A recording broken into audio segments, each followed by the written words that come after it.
Yoo yaa harka fuunee kabajamtoota keenyaa akkam turtan akkam sa'aatii kana geessan baga nagaa dhuftan anaa dhufu isiniin jechuu jaalannaa. Egaa hunda keessan warroonni shanan gadaatuu fi akkam turtan akkam sa'aatii kana geessan viidiyoodhaan xinnoo walirraa turree jirra. Guyyaa har'aa ammoo walitti deebinee jirra.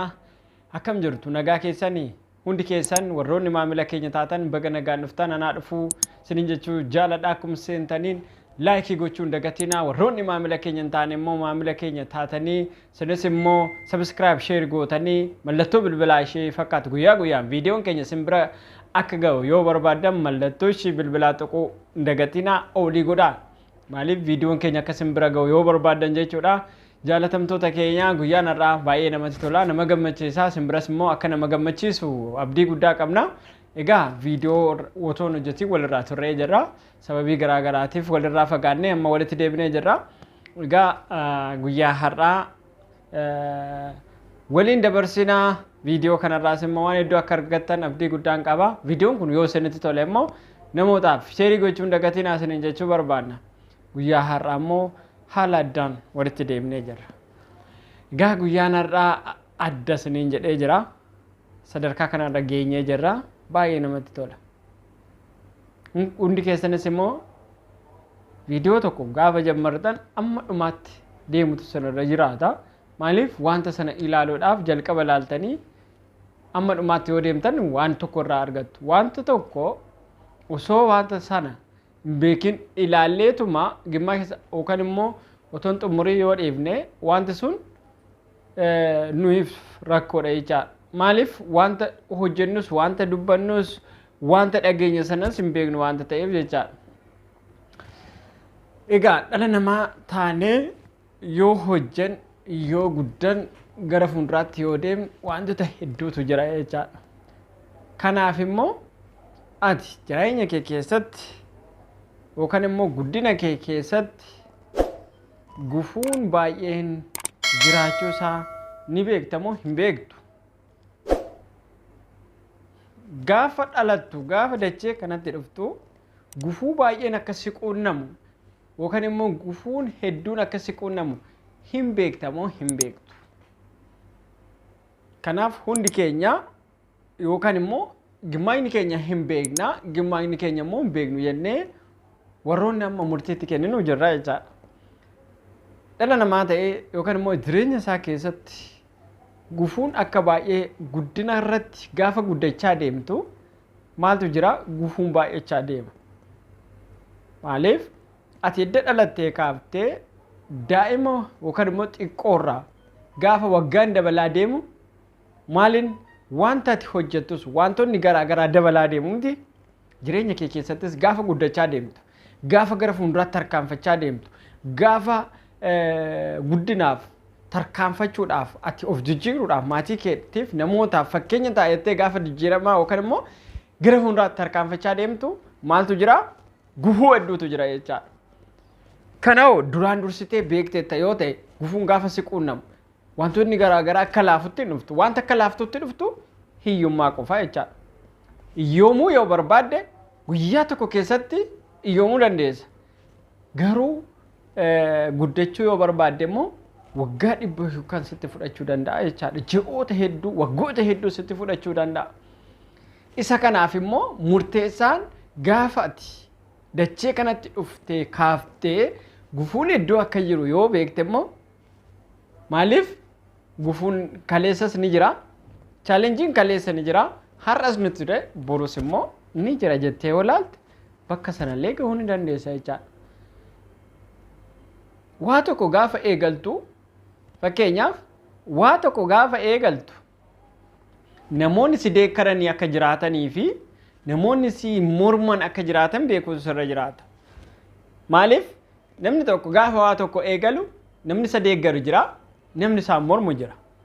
Garuu yeroo hundaa namoonni na deeggaran yoo jette namoonni si morman hedduu wanta jiruuf maaliif gaafa namoonni si mormuu dhufan kufaa keetii jechaadha. Garuu dursitee namoonni waa tokko gaafan eegalu waa tokkotti gaafan tarkaanfadhu namoonni na mormanis ni jiru namoonni na deeggaranis jiru jettee yoo maal goote of keessatti keessa kee keessatti yoo beekte si deeggaranis si mormanis maal taata hojii keetti fufdaa deemsa keetti fufdaa jechaadha. Yoo itti fuftee galma ga'ullee ni dandeessa jechaadha. Kana yoo goote yeroo hundaa beekumsa fakkeenyaaf namoota tuffachoo osoo hin ta'in nama kamirraayyuu beekumsa fudhachuu barbaadu. Namoota irraa beekumsa qooddachuu fedhi. Yoo kana goote namoota kamirraa beekumsa bal'ifachuu. Namni inni kun hin beeku jettee irraan fagaatiin. Namni kun hin beeka jettee yeroo hundaa isatti hin dhiyaatiin.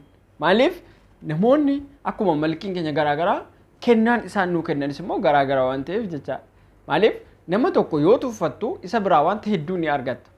Maaliif nama tokko immoo isa malee osoo hojjettu isa bira immoo wanta itti barbaaddu sun argachuu dhiisuu danda'a. Namoota hundayyuu tokko laaltee kaayyoo keetiif gara fuulduraatti yoo tarkaanfatte namoota hundayyuu ija tokko yoo laalte kennaan argatturree akkasumatti jecha.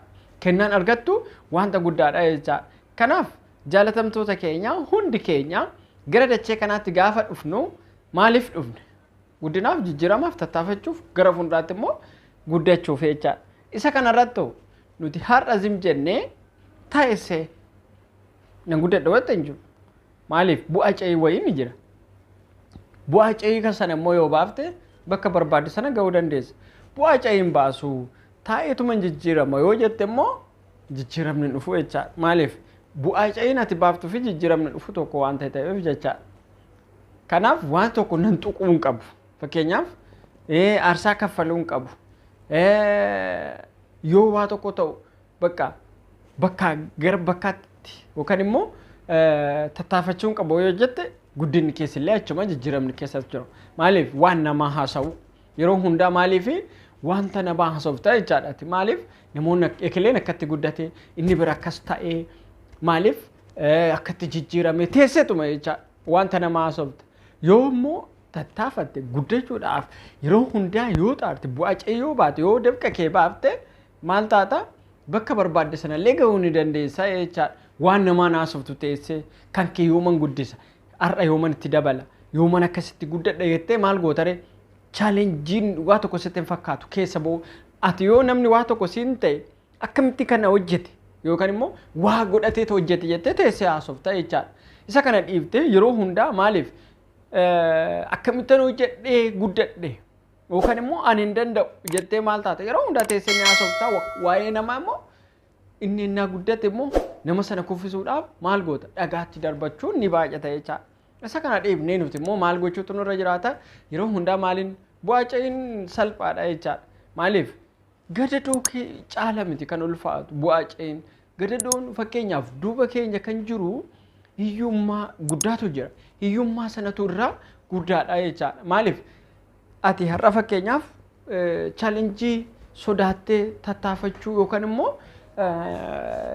namoonni akkas naan jedhu. Namni tokko fakkeenyaaf namoonni waan baay'ee siin jechuu danda'u. Gaafati waa tokko eegaltu. Namni amma beeku siin jedha. Inni wanta gaarii si gorsus amma beeku.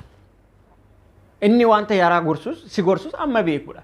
Namni maaliif amma beeku sitti darbata garuu kan itti fayyadamu siidha jechuudha. Namni wanta gaarii si gorsee wanta yaraa si gorsus kan itti fayyadamu eenyuun kennaa si kennaa jira. Wanta gaarii si yoo kenne namni sun si kennaa jira. Amma beeku amma sammuunsaa namni tokko gaafa si abaaru sammuusaa tajaajila. Amma sammuunsaa beeku si gorsaa jira. Maal gootare? Namni sun koo too beekee si gorsaa sin abaaru ture jechaadha. Kanaaf hundi keenya iyyuu gaafa gara dachee kanaatti bu'aa ce'iin akka jiru yoo beekne bakka barbaanne ga'uu ni bada. Garuu immoo ataarra bu'aa ce'iin barbaadu.